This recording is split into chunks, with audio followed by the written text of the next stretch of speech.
Hi friends, welcome back to our channel. మరో కొత్త video మీకోసం తీసుకొచ్చాను. వీడియో చూసే ముందు ఇప్పటి వరకు ఎవరైనా మా ఛానల్ సబ్స్క్రైబ్ చేసుకోకుండా ఉంటే వెంటనే సబ్స్క్రైబ్ చేసుకోండి. అలాగే పక్కనే ఉన్న గంట సింబల్ యాక్టివేట్ చేసుకోండి. మేము అప్లోడ్ చేయగానే వీడియోస్ మీకు నోటిఫికేషన్ రూపంలో వస్తాయి. ఇక మనం వీడియోలోకి వెళ్తే, హిమాలయాల మంచు పర్వతాల వెనుక ప్రపంచానికి పెద్దగా కనిపించని ఒక సైలెంట్ క్రైసిస్ నెమ్మదిగా పెరుగుతుంది.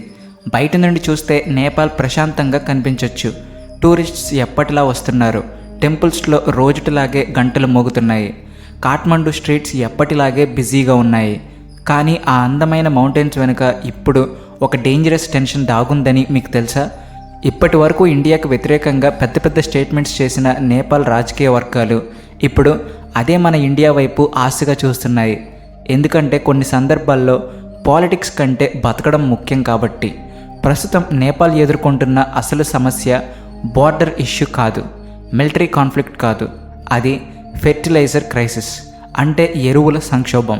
వినడానికి చిన్న విషయంలాగా అనిపించవచ్చు, కానీ నిజానికి ఇది ఒక దేశ భవిష్యత్తునే కదిలించే స్థాయి సంక్షోభం. ఇప్పుడు నేపాల్లో పరిస్థితి ఎంత సీరియస్గా మారిందంటే, ప్రభుత్వం వరుసగా ఎమర్జెన్సీ మీటింగ్స్ నిర్వహిస్తుంది. కారణం ఒకటే, వచ్చే కొన్ని వారాల్లో ఫెర్టిలైజర్స్ అందకపోతే దేశంలోని రైస్ ప్రొడక్షన్ భారీగా దెబ్బతినే ప్రమాదం ఉంది. ఇది ఎందుకు అంత డేంజరస్ అంటే, నేపాల్కి రైస్ కేవలం ఒక క్రాప్ మాత్రమే కాదు, అది అక్కడి ప్రజల రోజువారీ పనుల్లో భాగం. లక్షలాది కుటుంబాలు తమ రోజువారీ ఆహారం కోసం పూర్తిగా బియ్యం పైనే ఆధారపడతాయి. ఒక్కసారి ఊహించండి, పొలాలు రెడీగా ఉన్నాయి, ఫార్మర్స్ వర్షాల కోసం ఎదురు చూస్తున్నారు, సీడ్స్ కూడా సిద్ధంగా ఉన్నాయి. కానీ అత్యంత ముఖ్యమైనది అయిన ఫెర్టిలైజర్ మాత్రం లేదు. అంటే రైతు చేతిలో గన్నుంది, బుల్లెట్స్ మాత్రం లేవన్నమాట. ఈ మొత్తం క్రైసిస్కి ముఖ్య కారణం ప్రపంచ రాజకీయాలే. ప్రస్తుతం వెస్ట్ ఏషియాలో ఇరాన్ అండ్ ఇజ్రాయెల్ మధ్య పెరుగుతున్న టెన్షన్స్ గ్లోబల్ సప్లై చైన్స్ని ప్రభావితం చేస్తున్నాయి. షిప్పింగ్ రూట్స్ రిస్కీగా మారాయి, కార్గో మూవ్మెంట్ స్లో అయింది, ఇన్సూరెన్స్ ఛార్జెస్ అమాంతం పెరిగిపోయాయి. దీని ఎఫెక్ట్ ఇంపోర్ట్స్పై ఆధారపడే చిన్న దేశాలపై చాలా ఎక్కువగా పడింది. నేపాల్ కూడా వాటిల్లో ఒకటి. నేపాల్ వ్యవసాయం ఇంపోర్టెడ్ ఫెర్టిలైజర్స్ పైనే ఎక్కువగా డిపెండ్ అవుతుంది. ముఖ్యంగా యూరియా, డిఏపి వంటి ఫెర్టిలైజర్స్ లేకుండా అక్కడి ఫార్మింగ్ సిస్టమ్ ప్రాక్టికల్లీ పనిచేయదు. కానీ ఇప్పుడు ఫెర్టిలైజర్ షిప్మెంట్స్ డిలే అవుతున్నాయి. కొన్ని కాంట్రాక్ట్స్ క్యాన్సిల్ అయ్యే పరిస్థితి వచ్చింది. ఇళ్లల్లో నిల్వ ఉన్న బియ్యం వేగంగా ఖాళీ అవుతున్నాయి. ఇక్కడే నేపాల్ గవర్నమెంట్కి అసలు డేంజర్ విషయం అర్థమైంది. జూన్ నెల దగ్గర పడుతుంది. నేపాల్లో అదే రైస్ ప్లాంటేషన్కి అత్యంత కీలకమైన సమయం. ఆలోపు ఫెర్టిలైజర్స్ అందకపోతే ఈ ఏడాది వరి పంట తీవ్రంగా దెబ్బతినే అవకాశం ఉంది. ఒకవేళ రైస్ ప్రొడక్షన్ పడిపోయిందంటే దాని ప్రభావం కేవలం అగ్రికల్చర్ వరకే ఆగిపోదు. మార్కెట్స్లో ధరలు పెరిగిపోతాయి. ఫుడ్ ప్రైసెస్ అలా ఒక్కసారిగా పెరిగితే పేద కుటుంబాలకు 2 పూటల భోజనం కూడా కష్టమవుతుంది. సామాజిక అశాంతి పెరిగే అవకాశం ఉంటుంది. అందుకే నేపాల్ ఇప్పుడు భయపడుతుంది. కానీ ఇక్కడే పెద్ద ట్విస్ట్ ఉంది. కొంతకాలంగా నేపాల్ రాజకీయంగా చైనాకి దగ్గరవుతున్నట్టు కనిపించింది. ఇండియాపై క్రిటిసిజం పెరిగింది.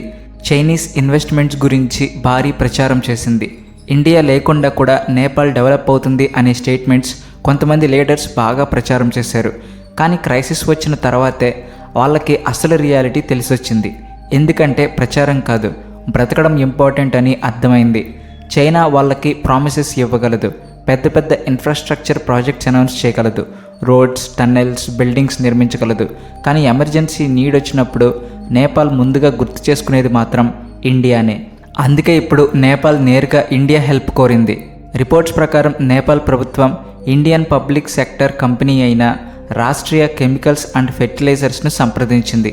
దాదాపు 80,000 టన్స్ ఫెర్టిలైజర్స్ కావాలని రిక్వెస్ట్ చేసినట్టు సమాచారం. అందులో యూరియా అండ్ డిఏపి 2 ఉన్నాయి. అలాగే ఇక్కడ ఇంకో ఇంట్రెస్టింగ్ పాయింట్ ఉంది. ఇండియా నుంచి డెలివరీకి సుమారు 120 రోజులు పట్టొచ్చని అంచనా. జనరల్గా ఇది పెద్ద విషయం కాదు, కానీ నేపాల్కి ఈ డిలే కూడా ఒక పెద్ద నైట్మేర్ లాంటిది. ఎందుకంటే నారు వేసే సీజన్ ఎవరి కోసం వెయిట్ చేయదు కదా. ఈ సీజన్ మిస్ అయితే హోల్ క్రాప్ సైకిల్ డిస్టర్బ్ అవుతుంది. అందుకే ఇప్పుడు కాఠ్మండూలో భయం పెరుగుతుంది. ఇండియా హెల్ప్ టైంకి చేస్తుందా అనే భయం కూడా ఉంది. ఇప్పుడు మొత్తం సౌత్ ఏషియా దృష్టి ఇండియా డెసిషన్ పైనే ఉంది. ఇండియా వెంటనే స్పందిస్తుందా, లేక ఈసారి నేపాల్కి పొలిటికల్ మెసేజ్ ఇస్తుందా? ఎందుకంటే ఇది కేవలం ఫెర్టిలైజర్స్ సప్లై గురించే కాదు, ఇది జియోపాలిటిక్స్ గురించి కూడా. సౌత్ ఏషియాలో ఇండియా ఇన్ఫ్లుయెన్స్ ఎంత స్ట్రాంగ్గా ఉందో ఈ క్రైసిస్ మరొకసారి చూపిస్తుంది. ఎందుకంటే జియోగ్రఫీని మార్చడం ఇంపాసిబుల్ కదా.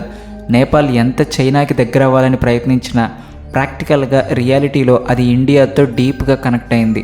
Open borders, trade, medicines, fuel, food supplies, almost every major system ఇండియాతో లింక్ అయింది. అందుకే ఈ క్రైసిస్ నేపాల్కి ఒక నమ్మలేని ట్రూత్ని గుర్తు చేసింది. ఇండియాని కంప్లీట్గా ఇగ్నోర్ చేయడం అంత ఈజీ కాదు. హిస్టరీ కూడా ఇదే చెప్తుంది. ఎర్త్క్వేక్ వచ్చినప్పుడు, పాండమిక్ సమయంలో, ఎకనామిక్ క్రైసిస్లో నేపాల్కి మొదటగా సపోర్ట్గా నిలిచింది చాలాసార్లు ఇండియానే. అందుకే ఇండియా నేపాల్ రిలేషన్షిప్ కేవలం డిప్లొమాటిక్ రిలేషన్ కాదు, అది emotional, cultural and economic connection. కానీ ఈసారి సిచ్యువేషన్ ఇంకాస్త సెన్సిటివ్ అయింది. ఎందుకంటే నేపాల్లో కొన్ని పొలిటికల్ గ్రూప్స్ ఇండియా ఇన్ఫ్లుయెన్స్ పెరగడాన్ని అపోజ్ చేశాయి. ఒకవేళ ఇండియా త్వరగా ఫెర్టిలైజర్స్ సప్లై చేసి నేపాల్ క్రాప్స్ని సేవ్ చేస్తే అక్కడి ప్రజల్లో ఇండియాపై పాజిటివ్ ఒపీనియన్ పెరిగే అవకాశం ఉంది. అది కొన్ని యాంటీ ఇండియా రాజకీయ వర్గాలు ఒప్పుకోలేని సిచ్యువేషన్ అవుతుంది. అలాగే ఇంకో ఇంట్రెస్టింగ్ యాంగిల్ కూడా ఉంది. ఈ మొత్తం సిచ్యువేషన్ని చైనా అండ్ పాకిస్తాన్ చాలా క్లోజ్గా అబ్జర్వ్ చేస్తున్నాయి. ఎందుకంటే క్రైసిస్ టైంలో నేపాల్ మళ్ళీ ఇండియా వైపు మొగ్గు చూపితే సౌత్ ఏషియాలో ఇండియా మరింత స్ట్రాంగ్ అవుతుంది. అది ప్రపంచానికి ఒక క్లియర్ మెసేజ్ ఇస్తుంది. అందుకే నేపాల్ ఇప్పుడు న్యూఢిల్లీ చుట్టూనే తిరుగుతుంది. ఇక్కడ చైనాకి ఉన్న బిగ్గెస్ట్ ప్రాబ్లం నమ్మకం. ఎందుకంటే గత కొన్ని సంవత్సరాల్లో చైనా నేపాల్లో బిలియన్స్ ఇన్వెస్ట్ చేసింది, ఇన్ఫ్రాస్ట్రక్చర్ ప్రాజెక్ట్స్ చేసింది, ఇన్ఫ్లుయెన్స్ బిల్డ్ చేయడానికి ప్రయత్నించింది. కానీ ఇప్పుడు అసలు పరీక్ష వచ్చింది. క్రైసిస్ టైంలో ఎవరు ఇమీడియట్ హెల్ప్ అందిస్తారు అనేది ఇప్పుడు అందరి దృష్టిని ఆకర్షిస్తుంది. ఎవరు ముందుగా వస్తారు అనే ప్రశ్నకు ఆన్సర్ చాలా ఇంపార్టెంట్. ఎందుకంటే ప్రజలు మాటల కన్నా వాళ్ళను ఆదుకున్న వాళ్ళనే ఎక్కువగా గుర్తుంచుకుంటారు. ఒక ఫార్మర్కి ఈ టైంలో ఐడియాలజీ అవసరం లేదు. అతనికి ఫెర్టిలైజర్ కావాలి, అతని క్రాప్ సేవ్ అవ్వాలి, అతని కుటుంబం బ్రతకాలన్నదే ముఖ్యం. అందుకే నేపాల్లో ఇప్పుడు ఒక కొత్త డిస్కషన్ మొదలవుతుంది. చైనాతో ఫ్రెండ్షిప్ మంచిదే, కానీ ఇండియాతో డిస్టెన్స్ క్రియేట్ చేయడం ప్రాక్టికల్గా అవుతుందా అనే ప్రశ్న నెమ్మదిగా పెరుగుతుంది. ఈ క్రైసిస్ తర్వాత నేపాల్ పాలిటిక్స్లో ఖచ్చితంగా చేంజెస్ రావచ్చు. కొంతమంది లీడర్స్ తమ ఆలోచన మార్చుకునే అవకాశం ఉంది. ఇండియాతో అనవసర టెన్షన్స్ క్రియేట్ చేయడాన్ని అవాయిడ్ చేయవచ్చు. కానీ అదే సమయంలో మరో సైడ్ ఎఫెక్ట్ కూడా ఉంది. ఇండియా సపోర్ట్ పెరిగితే కొన్ని పొలిటికల్ గ్రూప్స్ దానిని ఇండియా ఇంటర్ఫిరెన్స్ ఉంది అని చెప్పే అవకాశం ఉంది. అంటే హెల్ప్ వచ్చిన తర్వాత కూడా పొలిటికల్ ఫైట్ ఆగిపోదు. పైగా India supporters and anti India groups మధ్య వాగ్వాదం ఇంకా పెరగవచ్చు. అందుకే ఈ ఫెర్టిలైజర్ క్రైసిస్ కేవలం అగ్రికల్చర్ ఇష్యూ కాదు, ఇది నేపాల్ ఫ్యూచర్ పాలిటిక్స్కి కూడా ఒక పెద్ద టర్నింగ్ పాయింట్ కావచ్చు. కొన్నిసార్లు హిస్టరీని మార్చేది వార్స్ కాదు, ఒక బ్యాగ్ ఫెర్టిలైజర్ కూడా కావచ్చు. ఎందుకంటే పొలం ఎండిపోతే పాలిటిక్స్ స్పీచెస్ ఉపయోగం ఉండవు. ఈ మొత్తం కథ అందరికీ ఒక పవర్ఫుల్ లెసన్ ఇస్తుంది.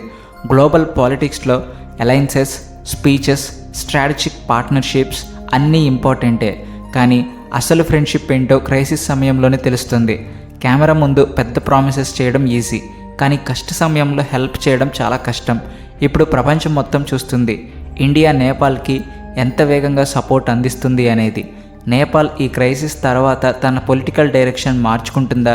చైనా ఇన్ఫ్లుయెన్స్పై అక్కడి ప్రజల ఆలోచన ధోరణి మారుతుందా? ఈ ప్రశ్నలకు ఆన్సర్స్ రాబోయే నెలల్లో తెలుస్తాయి. కానీ ఒక్క విషయం మాత్రం క్లియర్, హిమాలయాలు ఎంత ఎత్తులో ఉన్నా నేపాల్ ఫ్యూచర్ ఇప్పటికీ సౌత్ ఏషియా పాలిటిక్స్తో బలంగా ముడిపడి ఉంది. అండ్ ఈసారి ఒక ఫెర్టిలైజర్ షిప్మెంట్ రెండు దేశాల రిలేషన్షిప్ ఫ్యూచర్ని మార్చే అవకాశం ఉంది. సో ఇది ఫ్రెండ్స్ ఇవాళ వీడియో కానీ నీకు నచ్చినట్టయితే వెంటనే లైక్ చేసి సబ్స్క్రైబ్ చేసుకోండి. అలాగే ఈ వీడియోను నలుగురికి షేర్ చేసి వాళ్ళకి కూడా ఇలాంటి వాల్యుబుల్ ఇన్ఫర్మేషన్ షేర్ చేయండి. అలాగే గంట సింబల్ను యాక్టివేట్ చేసుకోండి. Thank you. Please like and share and also thanks for watching.